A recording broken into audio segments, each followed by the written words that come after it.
Salut les gars, c'est Elise Boy. Certains m'appellent Ibi, ça va de même. Et en vrai, je voulais faire cette vidéo pour vous expliquer un peu où j'en suis dans ma carrière musicale. Qu'est-ce qu'il faudrait euh, que vous puissiez comprendre. Alors, premièrement, il faut savoir que si j'ai changé sur les réseaux, j'ai mis Élysée, j'ai mis L deux portions. C'est parce que c'était plus une conviction. Voilà, ça c'était plus une conviction. Certaines personnes m'ont demandé que je les raconte un peu mon histoire. Comment est-ce que j'ai commencé ma carrière musicale? Alors, tout a commencé en 2012. Faudrait revenir encore dans le temps. En 2012, là, j'ai fait mon premier freestyle. Mais avant ça, je composais déjà en 2010. Mais le vrai freestyle devant un public, c'était devant une bande de potes. On était au nombre de 5 et c'est où le nom Elise Boy était né. Et ces jours-là, j'avais fait mon premier freestyle. À l'époque, je m'appelais encore Élysée, c'était simplement mon prénom. Et ce jour-là, on m'avait demandé si j'avais un surnom. J'avais dit non. Et ils m'ont dit, on va te donner un surnom. À l'époque, c'était pas compliqué, hein. Tout le monde, il suffirait qu'on ajoute Boy à la fin pour que ce soit un surnom. Alors, tout le monde dans les staffs, la majorité, on ajoutait juste Boy à la fin pour que ce soit un surnom. Alors, moi aussi, pareil, on a juste ajouté Boy à la fin et ça fait Élysée. On a mis Elise Boy et c'est fini. Ibi vient juste de E et B en anglais Ibi. Et ça, c'est simple. Alors, je vais d'abord commencer à j'avais commencé en 2012 à Balou, mon premier freestyle avec mes potes. Ça s'est passé plutôt bien. C'était derrière la cantine, premier freestyle, tout se passait bien. Et après ça, j'étais allé Mapusukeni, mais ça, c'était pas vraiment un passage où je chantais vraiment, j'ai composé, mais j'avais carrément arrêté le rap. Mais la grande révélation, c'était Aïma Kafou. Quand j'étais arrivé là, mais j'avais pas, euh, vous voyez, non, quand t'as 13 ans, t'as pas les moyens pour aller au studio et tout. Et ma deuxième année, j'étais dans un groupe, on a fait notre premier son ensemble et j'avais vraiment aimé ce groupe-là. Les chapeaux à Shkani et à Chito, aussi à Maurice. J'étais avec eux, on était dans Team Boy et ça m'avait vraiment aidé ce groupe-là parce que c'était un peu une révélation pour moi. Ma troisième année, j'avais fait un son. C'était la cour des grands en solo. Puisque l'année d'avant, j'avais fait un son en groupe. Puis après, j'avais repris, j'ai arrêté la musique. Après ça, j'ai encore continué. J'ai fait plusieurs chants, j'ai fait plusieurs sons. J'ai fait horoscope, voilà. J'ai fait terminal et tout. Puis en sixième, j'avais fait un son. J'étais dans un groupe, c'était le Cire Noir. Dans ce groupe-là, il y avait Benos, il y avait Tyler, il y avait Sefi, il y avait Buemos, il y avait Palma. On avait fait un groupe qui n'avait pas vraiment marché. On avait fait un son, on avait des grands projets, on voulait faire plus grand. Mais malheureusement, ça n'avait pas conclu. On voulait faire plus grand même après la sixième, mais puisque une partie avait repris, ça n'avait pas conclu. Alors on s'était un peu séparés. Et cette année-là, on avait fait un son. C'était le son, c'était Destination Assurée. Cette année-là, ça m'avait vraiment aidé parce que en sixième, quand j'avais chanté Terminal, tout le monde était derrière moi sur scène. Vous voyez un peu à la sixième, la folie et tout. Puis bon, on passe.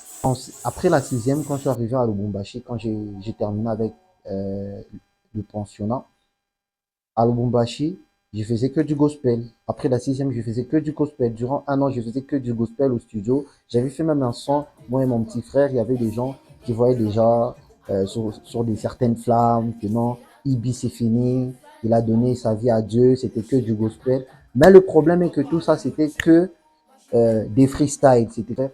Mais malheureusement, c'était que au studio. Je n'avais jamais sorti de son.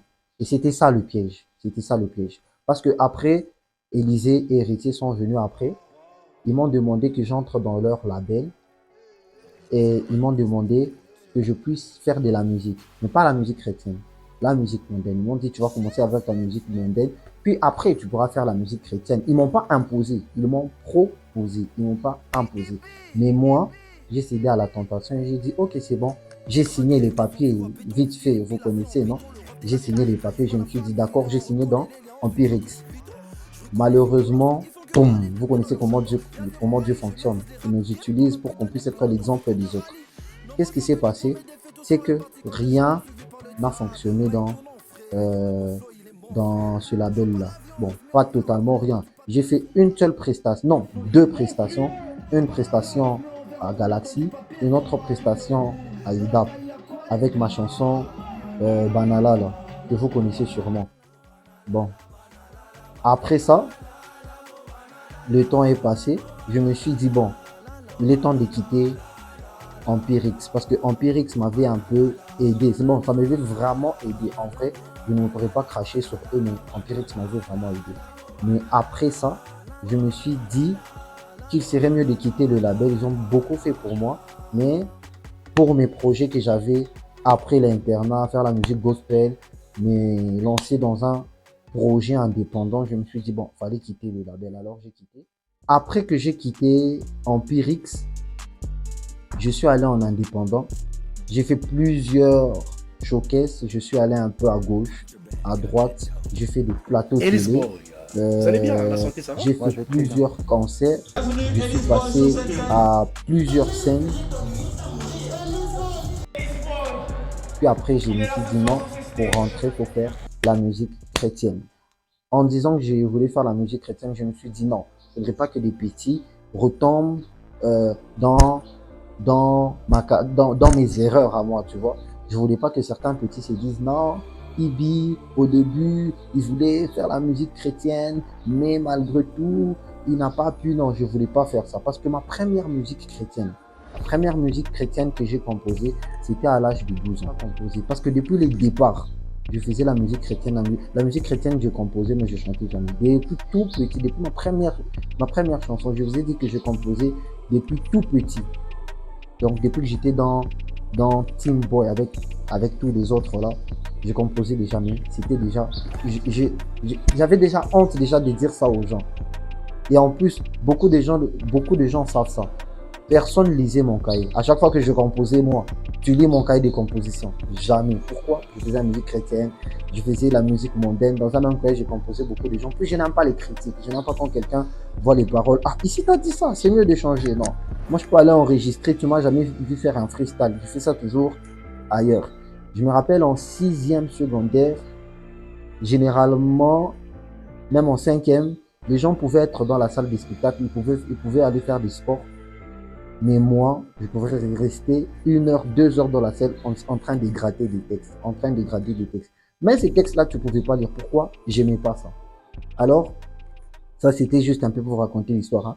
Qu'est-ce qui s'est passé après quand j'ai quitté le label? Je me suis lancé en indépendant. Je me suis lancé en indépendant, j'ai arrêté. J'ai lancé mon premier son le 25 décembre, c'était Showcase. Vous connaissez tous ce son-là. Et Showcase, c'était quand même un bon son. Puisque dans les premières phrases, il dit ne soyez pas choqués, il n'y a que pour Jésus que je serai en showcase. Alors là, c'était vraiment une chose que j'ai vraiment aimé parce que ça m'a vraiment permis de faire un pas vers l'avant. Ça faisait déjà plusieurs années que je faisais du gospel, mais que j'avais peur de me lancer, que j'ai caché ma foi. Mais là, ça m'a permis quand même de ressortir et de faire de la musique gospel. Et après ça, j'avais des grands projets, mais je sortais pas de son. J'ai fait presque 5-6 mois. Pourquoi? Parce que je ne savais pas quel DA je pourrais me lancer dessus. J'ai pris du temps pour sortir plusieurs chansons gospel parce que je n'avais pas de direction artistique. Je me disais, bon, toi, tu es un rappeur qui cogne. Donc, à chaque fois, je cogne. Je dis toujours des trucs un peu, vous voyez, non? Mon style, c'est un peu sauvage. Mais, je fais aussi des musiques un peu calmes. Mais à l'époque, là, tous ceux qui me sponsorisaient dans le groupe et tout, dans le groupe, je ne pourrais pas faire des musiques calmes parce que c'est un groupe. Il faut toujours faire un style du groupe. Dans le label, tu ne pourrais pas faire la chanson que tu voulais, il fallait faire une chanson conforme au label. Mais moi, depuis très longtemps, dans toute ma carrière, j'ai pas fait la musique que je voulais. Je faisais la musique que les gens voulaient que je fasse. Alors c'est ça le piège de la direction artistique. C'est que jusqu'à maintenant, là je suis en indépendant, j'ai envie de faire une musique que je veux, mais le style, ça sera un style différent que où le public m'a connu. Je vais faire une chanson, tu m'as pas connu dans ce style-là. Et tu me diras, oh, Ibi, c'est quoi, t'as changé parce que tu fais du gospel? Non, c'est pas parce que je fais du gospel que j'ai changé. C'est ça mon style. C'est juste qu'en indépendant, je suis maintenant libre. Il y a aussi un deuxième problème, c'est que actuellement, Le rap gospel actuel, je peux dire, c'est plus j'ai quitté dans les péchés, j'ai pompé l'alcool, je suis plus dans certains péchés. Vous-même, vous connaissez c'est quoi la musique gospel actuelle. Moi, le problème est que je n'ai jamais été dans ça. Du coup, je vais pas mentir dans mes chansons. Je serai pas là. Moi, j'étais dans ça, les femmes. Non, je vais pas mentir. Du coup, même dans l'écrit, je serai pas dans la thématique du rap gospel actuel. Mon seul truc est que je faisais la musique moderne, mais j'étais pas dans certaines choses. Du coup, je me suis dit, ah, qu'est-ce que j'ai raconté dans ma chanson gospel? Qu'est-ce que je vais raconter? C'est ça le piège de la direction artistique. Voilà pourquoi j'ai pris du temps. Je me suis dit, qu'est-ce que je vais raconter? Je vais raconter ma vie, mon témoignage. Mais qu'est-ce que je vais dire? Je vais dire quoi? Alors, c'est à cause de ça que j'ai pris du temps. Mais là, je suis prêt. Je vais me lancer. Je vais faire tout ce que je peux faire. Tout ce qui est dans ma tête, je vais faire. Il n'y a pas que abandonner les péchés, non. Il y a d'autres voies. Il y a d'autres voies, on peut diversifier. Et c'est ce que je suis prêt à faire. Il suffit que vous restez connectés. Et je suis sûr que je ferai de grandes choses. Viens de désobor, on nous répétait à tout moment qu'il faut nous grandir.